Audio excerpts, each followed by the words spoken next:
ஏன் எனக்கு மட்டும் இவ்வளவு கஷ்டங்கள்? உங்கள் வாழ்வை மாற்றும் குட்டி கதை. முன்னொரு காலத்தில் வைரவன் என்கின்ற வியாபாரி வாழ்ந்தார். மனைவியும் 10 வயதில் ஒரு மகன் இருந்தான். கிராம்பு, பட்டை, ஏலக்காய் உள்ளிட்ட மசாலா பொருட்களை அருகிலுள்ள நாடுகளுக்கு கடல் வழியாக கொண்டு சென்று விற்பனை செய்வது வைரவனின் தொழில். ஒவ்வொரு முறையும் பெரிய படகு நிறைய மசாலா பொருட்களை கொண்டு செல்லும் அவர் அவற்றை முழுமையாக விற்பனை செய்த பிறகுதான் ஊருக்கு திரும்புவார். ஒரு முறை வைரவன் படகில் புறப்பட தயாரான போது அவரது 10 வயது மகனான இந்திரன் நானும் படகில் வருவேன் என்று அடம் பிடித்தான். வியாபாரி வைரவன் எவ்வளவோ சொல்லியும் அவன் கேட்கவில்லை. சரி, அவன்தான் ஆசைப்படுகிறான். பிற்காலத்தில் அவனும் உங்களை மாதிரி ஒரு வியாபாரி ஆகத்தானே போகிறான். அதற்கு முன் அனுபவமாக அவனை இப்போது அழைத்து சென்று வாருங்கள் என்றாள் அவரது மனைவி.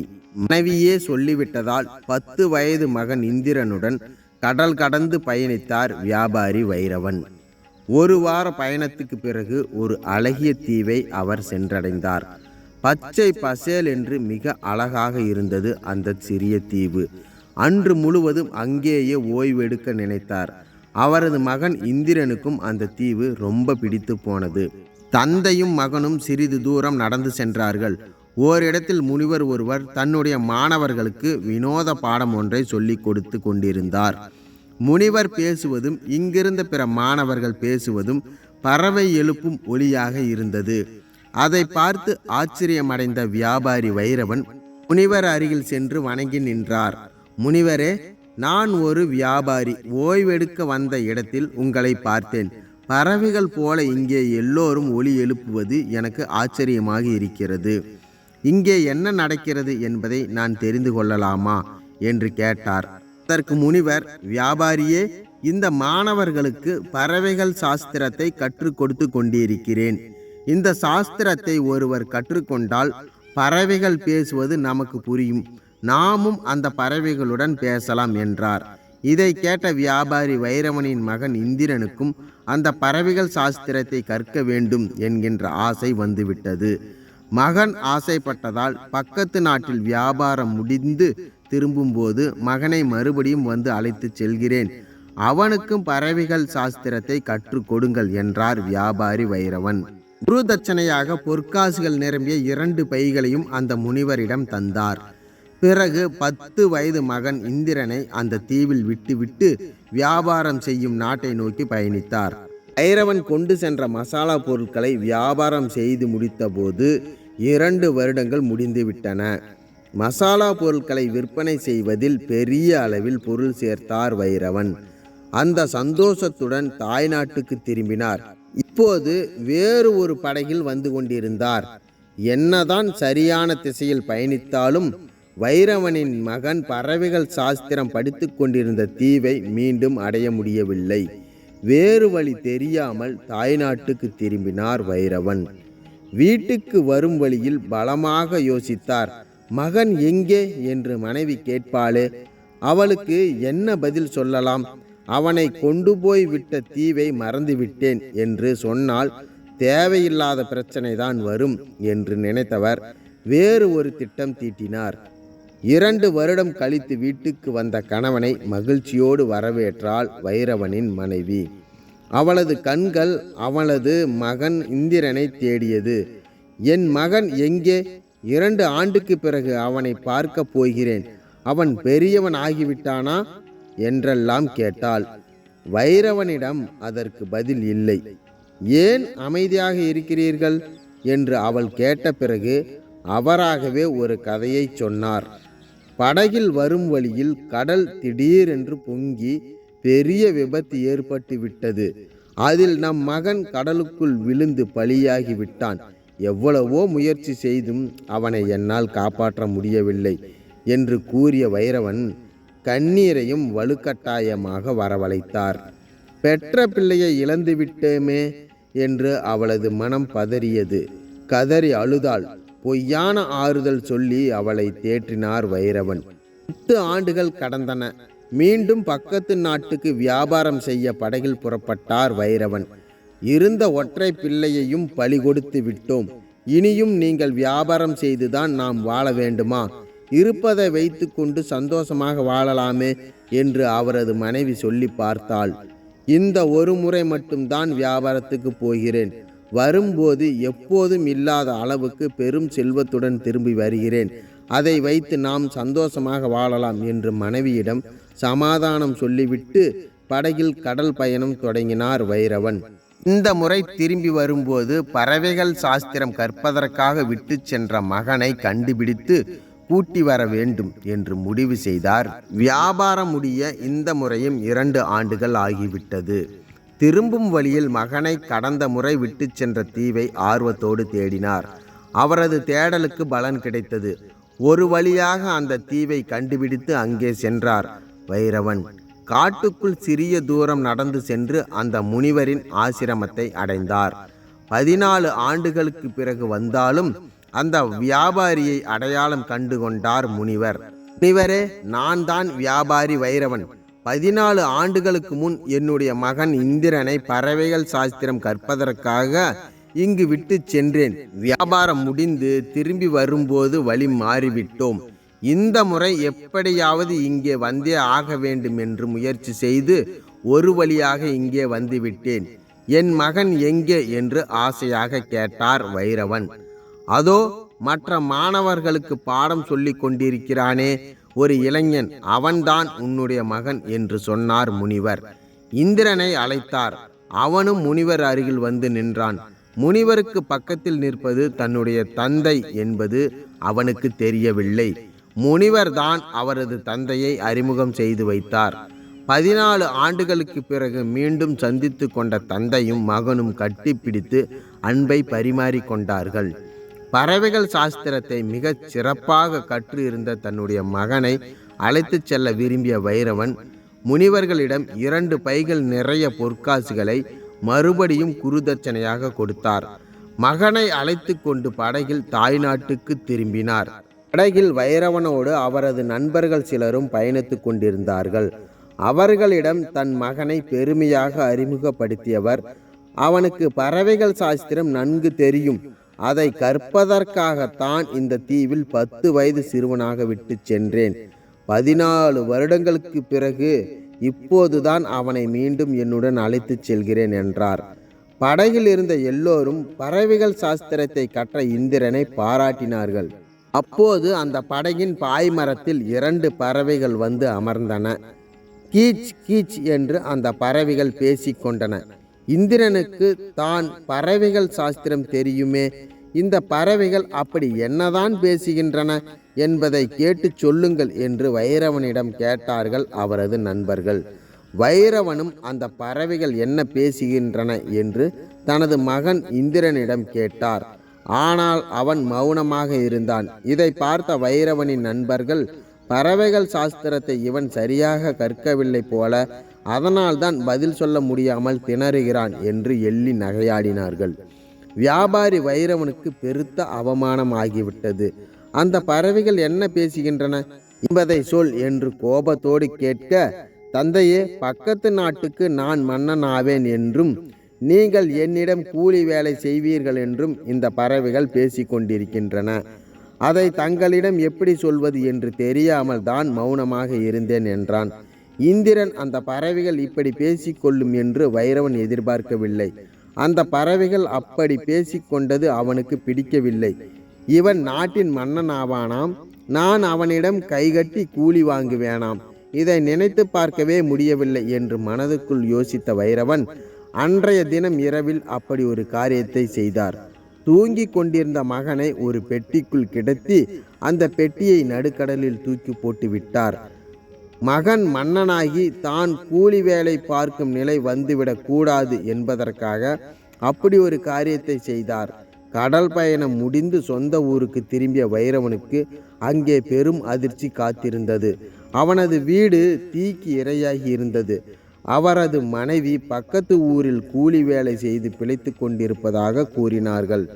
மனைவியை தேடி கண்டுபிடித்த வைரவன் தான் கொண்டு வந்த செல்வத்தை வைத்து தீக்கிரையான வீட்டை புதுப்பித்தார். வரும் வழியில் மகனை சந்தித்தது பற்றியும் அவனை கடலுக்குள் பெட்டியோடு தூக்கி போட்டது பற்றியும் வாய் திறக்கவே இல்லை. இதற்கிடையில் கடலுக்குள் பெட்டியோடு வீசப்பட்ட இந்திரன் ஒரு கடற்கரை கிராமத்தில் கரை ஒதுங்கினான்.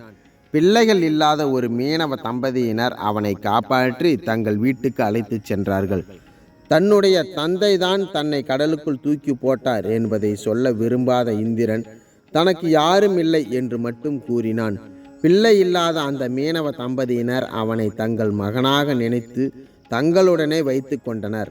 புதிய தந்தையுடன் தினமும் கடலுக்குள் சென்று மீன் பிடித்து வருவதை வழக்கமாக கொண்டிருந்தான் இந்திரன்.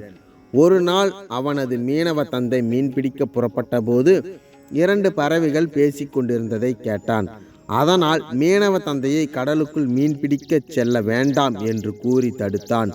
இன்று கடலுக்குள் போக வேண்டாம், பலத்த மழை பெய்ய போகிறது, மீறி போனால் ஆபத்தாகிவிடும் என்றான். அவனது மீனவ தந்தைக்கு ஒன்றும் புரியவில்லை.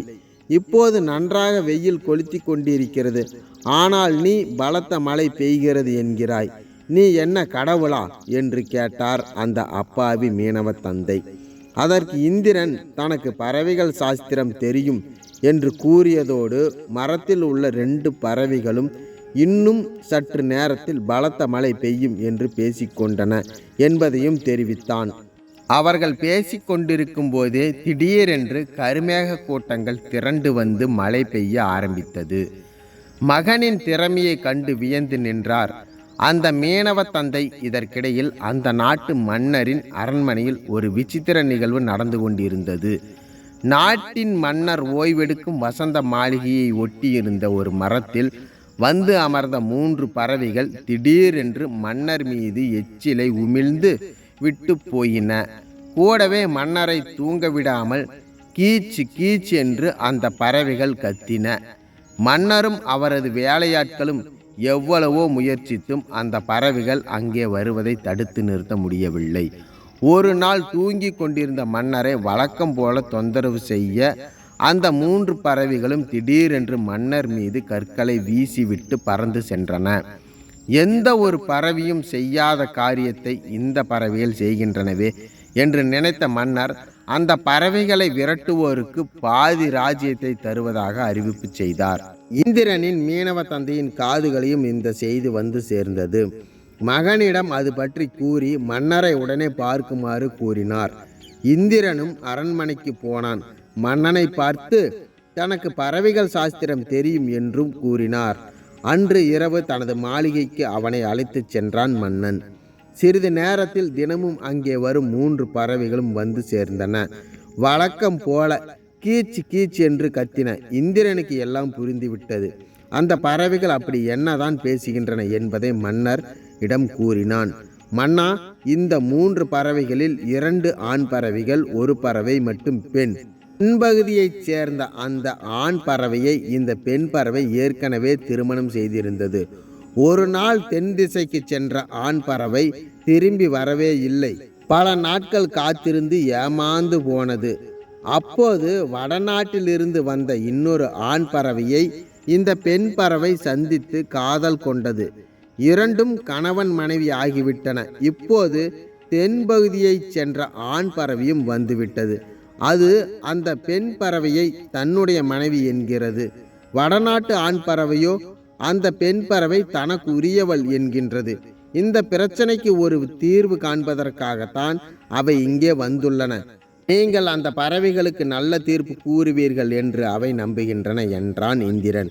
ஓ, இதுதான் விஷயமா என்று கேட்ட மன்னர் அந்த பெண் பறவை எந்த ஆண் பறவையுடன் சேர்ந்து வாழ ஆசைப்படுகிறது என்று கேட்குமாறு இந்திரனிடம் கூறினார். அவனும் பறவைகள் பாஷையில் அந்த பெண் பறவையோடு பேசினான்.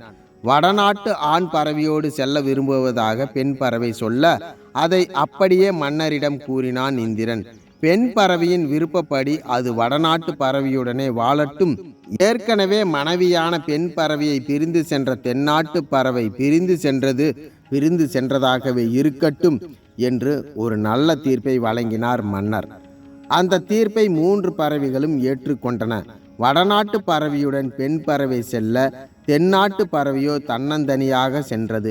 இந்த பறவைகள் பிரச்சனையை தீர்க்க உதவிய இந்திரனுக்கு பொற்காசுகள் அடங்கிய ஒரு பெரிய பையை கொடுத்தார் மன்னர். அதை ஏற்க மறுத்த இந்திரன் மன்னா, இந்த பிரச்சனையை போக்குவோருக்கு பாதி ராஜ்யத்தை தருவதாக அல்லவா கூறினீர்கள்? இப்போது பொற்காசுகள் மட்டுமே தருவதாக கூறுகிறீர்களே என்று கேட்டான். அதற்கு மன்னர், இது பெரிய பிரச்சனையாக இருக்கும் என்று நினைத்தேன். ஆனால் சின்ன பிரச்சனை தானே, அதைத்தான் உடனே தீர்த்து விட்டோமே. வேண்டுமென்றால் இன்னொரு மடங்கு பொற்காசுகள் தருகிறேன் என்றார். அதை இந்திரன் ஏற்றுக்கொள்ள மறுத்தான். பறவைகள் பாஷையில் அவன் திடீரென்று எதையோ பேச ஆயிரக்கணக்கான பறவைகள் அங்கு கூடிவிட்டன. மன்னருக்கு ஒன்றும் புரியவில்லை. மன்னா, நீங்கள் வாக்கு மாறிவிட்டீர்கள். நீங்கள் சொன்னது ஒன்று, செய்தது இன்னொன்று. இது ஒரு மன்னருக்கு அழகல்ல.